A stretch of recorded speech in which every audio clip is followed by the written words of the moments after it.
Hi అండి అందరికీ good morning బాగున్నారా? గుడ్ ఆఫ్టర్నూన్ అండి. బాగున్నారా? నేనైతే బాగున్నానండి. ఈ వీడియో వచ్చేసి మొన్నటి వీడియో అండి. మా పాపకైతే పానీపూరి తినాలి అనిపిస్తుందని చెప్పేసి ఇంకా నిద్రపోతున్నదాన్ని అయితే లేపిందనమాట. సో నాకు పానీపూరి కొనిపిస్తావా కొనిపివా అని చెప్పేసి ఎండగా ఉంది ఆగవే అని చెప్పినా కూడా అస్సలు వినిపించుకోలేదనమాట. మొత్తానికి పానీపూరి అయితే తీసుకున్నాము. పానీపూరికి వెళ్ళాలంటే బజార్కి వెళ్ళాలన్నమాట. ఒక 10 మినిట్స్ పట్టిద్ది వాకింగ్కి. వాక్ చేసుకుంటూ వెళ్ళాలి. ఇంకా మొత్తానికి అయితే పానీపూరి తీసుకొని వచ్చేటప్పుడైతే ఇక్కడ విలేజెస్ ఎట్లా ఉంటాయో మీకు కూడా చూసినట్టు ఉంటుందిలే అని చెప్పేసి ఒక చిన్న వీడియో అయితే తీశాను. ఇదిగోండి ఎండ అయితే మామూలుగా లేదు. 45 డిగ్రీస్ ఉన్నట్లు అయితే ఉంది. ఇంకా ఎండాకాలంలా ఉంది. యాక్చువల్గా ఇప్పుడు రెయినీ సీజన్ అయినా కూడా అట్లానే ఉంది. చూడండి ఇదిగోండి ఇది వచ్చేసి టెంపుల్ అనమాట. గోగాజీ స్వామి టెంపుల్. మనం యాక్చువల్గా నాగేంద్ర స్వామి అంటాం కదా, నాగమీ స్వామి. సో వీళ్ళు వచ్చేసి గోగాజీ స్వామి అంటారు. చూసారా స్ట్రీట్స్ ఎంత నీట్గా ఉన్నాయో, అసలు బాగున్నాయి కదా చూడ్డానికి అయితే. ఇంకా వెళ్తూ ఉన్నామన్నమాట. ఇటువైపు వచ్చేసి ఈ స్టేట్లో ఇల్లులు ఇలాగే ఉంటాయండి. ప్రతి ఒక్కళ్ళ ఇంటికి అయితే మెయిన్ గేట్ అయితే పెద్ద సెంట్రల్ జైలుకి పెడతారు కదా, సో అలాంటి గేట్లు అయితే ఇప్పుడు కూడా మెయింటైన్ చేస్తారు వీళ్ళు. చూడండి చాలా పాతకాలం నాటి ఇల్లులు అయితే ఉంటాయి అన్నమాట.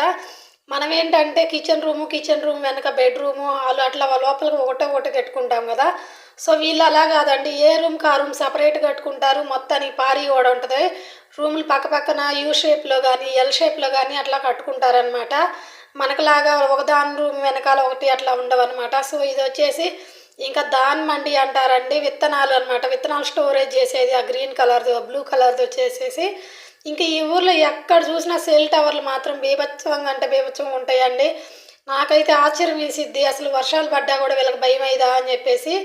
ఇళ్ళ మధ్యలోనే ఉంటాయి చాలా, అంటే చాలా సెల్ టవర్స్ ఉంటాయి. కొంతమందికి ఇళ్ళ మధ్యలో ఉంచుకొని దాని చుట్టూ కూడా పారి గోడ కట్టేసుకుంటున్నారనమాట. సో ఇప్పుడు ఈ కనిపించే ఈ బ్లూది అయితేనేమో వచ్చేసి స్కూల్ అండి. స్కూలు ఇది వచ్చేసి గ్రౌండ్ అనమాట, స్కూల్ గ్రౌండ్. సో ఇంకా మొత్తానికి చిన్నగా అయితే నడుచుకుంటా వస్తూ ఉన్నాము. ఈ పానీపూరి ఏమో కానీ నాకైతే తల ప్రాణం తోక్కొచ్చిందండి ఎండలో పోయి వచ్చేసరికి. టయానికి మా ఆయన కూడా లేరు. మా ఆయన ఉండడితే బైక్ మీద తీసుకెళ్ళి కొనిపించుకొచ్చేవాళ్ళు. ఈ పిల్లలకి అంతే కదండి, ఎప్పుడు ఏం కావాలనిపించిద్దో తెలియదు. సో ఇంకా ఇది వచ్చేసి ఈ బ్లూ కలర్ కూడా స్కూల్ అనమాట. ఈ స్కూల్కి మా ఇంటికి చాలా దగ్గర, కాకపోతే చుట్టూ తిరిగి వెళ్ళాల్సి వస్తుంది, దూరం అవుతుంది పాపకి. ఇంకా అందుకని మా మామయ్య వాళ్ళ ఇంటికే వెళ్ళిపోతుంది డైరెక్ట్గా బస్సులో నుంచి. మళ్ళీ అటు నుంచే వస్తుంది అనమాట. అటు నుంచే వస్తుంది. ఇంకా ఎక్కడికి ఎప్పుడైనా ఒకసారి హాలిడేస్ ఇచ్చినప్పుడు అయితే వచ్చిద్ది. ఇంకా మొత్తానికైతే వస్తున్నాము. అదిగోండి ఆ కనిపిస్తుంది చూసారా, అది టెంపుల్ అనమాట. ఇక్కడ ఆచారం ఏంటంటే ఎవరిళ్ళలో వాళ్ళకే చిన్న చిన్న గుడులు ఉంటాయి అన్నమాట. ఇది ఇల్లు, ఈ ఇంటి లోపల గుడి కట్టుకున్నారు వాళ్ళు. అయితే ఒక సైడ్ గుడి కట్టుకుంటారు. చాలా వాళ్ళకి నేనైతే చూశానండి, చాలామంది ఇళ్ళల్లో అయితే ఇలా చూశాను.